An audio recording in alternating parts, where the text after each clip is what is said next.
Hi guys, welcome back to another YouTube video. So today I'm here with our chief guest, Dr. Amit Nain, and he is a member of the Veterinary Council of India. We will be discussing about the functioning of VCI and various other things. So without any further ado, let's get right into it. First question is how did you come to pursue veterinary and how did you develop an interest towards this field and how did you eventually start working with the Veterinary Council? First of all, thank you for giving me this opportunity to interact with you. Yes, I have interest basically in the animals. I love animals at that time in the childhood, like everyone. So I have interest about these animals.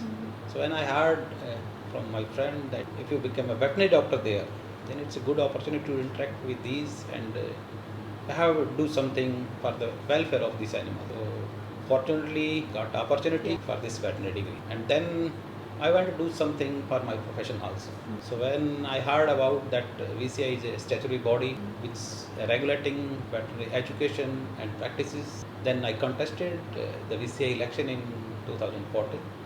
I won that time regularly with the support of my colleagues, my friends throughout the country. I was elected in 2014, 2020 and 22 also.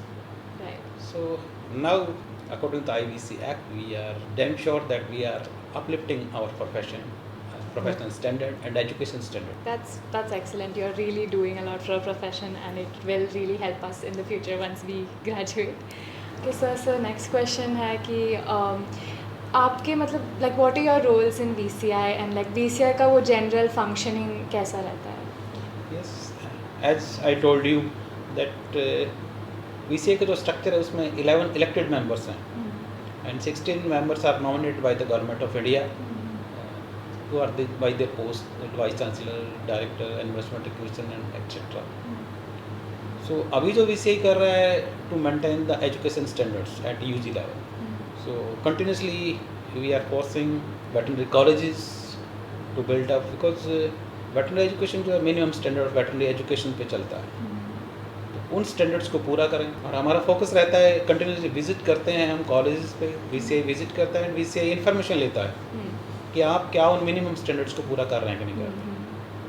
And जहाँ भी नहीं होता है उसको state government और government of India से कोशिश करते हैं कि उसको स्टैंडर्ड पूरा किया जाए ताकि क्वालिटी एजुकेशन जो है हमारे वेटनरी ने उनको मिल सके.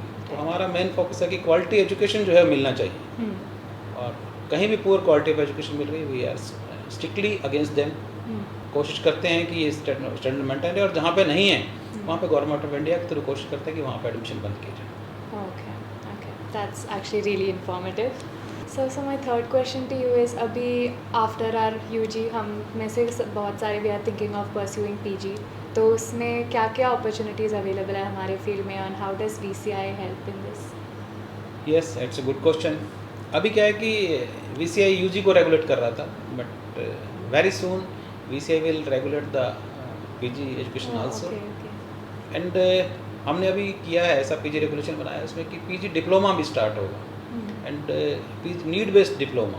कोई भी स्टेट गवर्नमेंट जहाँ पे उसकी need based specific species specific हो सकता है, कोई ऑर्थोपेडिक्स में हो सकता है, कोई डायग्नोसिस में हो सकता है, PG डिप्लोमा स्टार्ट करेंगे ताकि ऐसा नहीं है कि PG करने के बाद वो एजुकेशन में ही जाए. अगर वो फील्ड में जाता है क्योंकि अभी जो एनिमल है वो बहुत प्रेसिस है फॉर द ऑनर. उसकी जितनी एजुकेशन ज़्यादा होगी, जितनी रिसर्च उसकी ज़्यादा होगी उतना ही बेनिफिशियल होगा for the farmer and for the animal welfare also. So we are focusing on that. And second thing, colleges का नंबर बढ़ा है, PG रेगुलेशन से PG भी बढ़ेगी. Right. तो आप लोगों के पास बहुत सारी अपॉर्चुनिटीज़ होंगी. You have served there. Right. That's it. Okay, so question number 4, sir.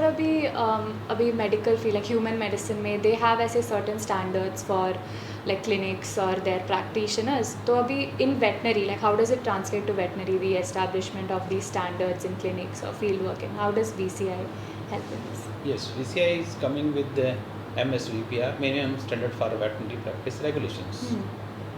अभी भारत सरकार ने गाइडलाइन भी जारी की है इसके रिगार्डिंग एंड VCI इसके साथ और आ रहा है कि आप प्राइवेट क्लिनिक्स अगर एस्टेब्लिश करते हैं उसके स्टैंडर्ड क्या होना चाहिए एंड गवर्नमेंट जो फंक्शनिंग है या गवर्नमेंट जो हॉस्पिटल्स हैं उनका स्टैंडर्ड क्या होना चाहिए. तो एक मिनिमम स्टैंडर्ड VCI बना के लेके आ रही है.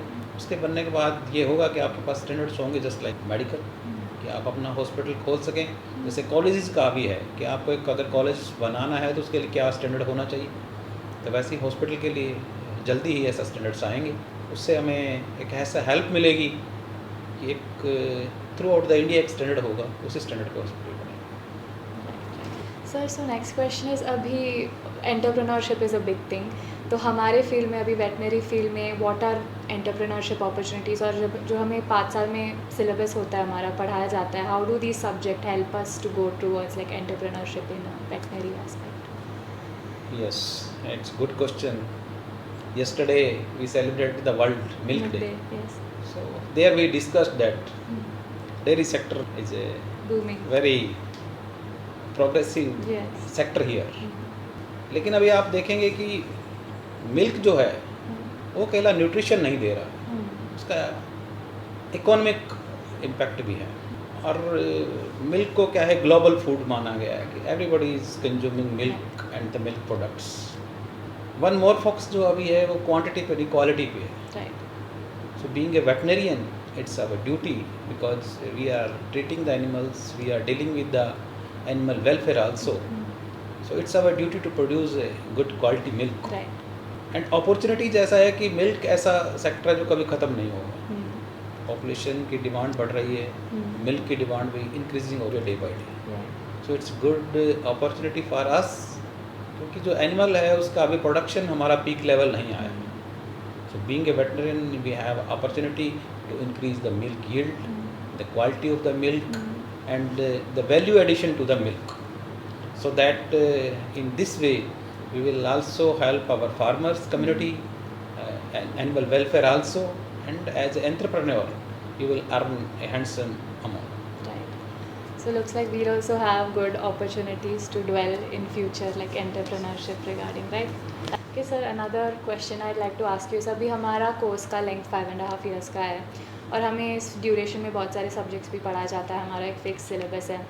According to you, how much do you think like this course length is effective, or should it be changed? Should there be changes in the syllabus? आपका क्या opinion है? Yes, it's a good question again. So as we are claiming that we are at par with medicals, that's why our length of the degree is 5.5 years, 1 year internship and 4.5 year degree course. And as we are dealing with so many species, आदमी को छोड़ के जो भी जीव पूरी धरती पे हैं, we are dealing with that species also. और इस कोर्स करिकुलम को जो VCI है वो टाइम टू टाइम अमेंड करती रहती है, हर 10 साल बाद रिवाइज करती है। 2006 में था, 2016 में था, अभी फिर रिवाइज होने वाला है। तो नीड बेस्ड जो चीज़ें होती हैं from the different experts of the country, we got some suggestion from them, और उनके सजेशन को मिला के इस कोर्स को रिवाइज किया जाता है हर 10 साल बाद। अभी जैसे नया आ रहा है उसके अंदर पोल्ट्री साइंस पहले नहीं था, पोल्ट्री साइंस आ जाएगा, पोल्ट्री साइंस आने वाला है। अभी अल्टरनेटिव मेडिसिन जो हैं उसका कोर्स इसमें आने वाला है, और एनिमल वेलफेयर से रिलेटेड चीज़ें आने वाली हैं इसके अंदर। इंटर्नशिप को 1 साल इसलिए किया था कि बच्चे को हैंड्स ऑन ट्रेनिंग है वो ज़्यादा से ज़्यादा हो, क्योंकि जब उसको फील्ड में जाना है तो ऐसा VCI का मानना है कि वो परफेक्ट हो टू ट्रीट एनी एनिमल। सो ये लेंथ ऑफ द ड्यूरेशन जो है डिग्री की इसलिए 5.5 साल है। Okay sir, okay sir. और लास्टली आप अभी हम स्टूडेंट्स हैं, like what's a message you'd like to give us? कि first of all I congratulate you all to opt this profession. ये आप काम तो करते ही हैं, लेकिन यहाँ पे हम देखते हैं कि जिससे हम एनिमल का वेलफेयर कर रहे हैं, इसके साथ एक वेलफेयर का काम है। You are earning by doing, but आप इसके अंदर एनिमल वेलफेयर कर रहे हैं। मैं 20 साल से इस प्रोफेशन में हूँ, मुझे बहुत मज़ा आता है वहाँ काम करने में, with the animals and with the farmers.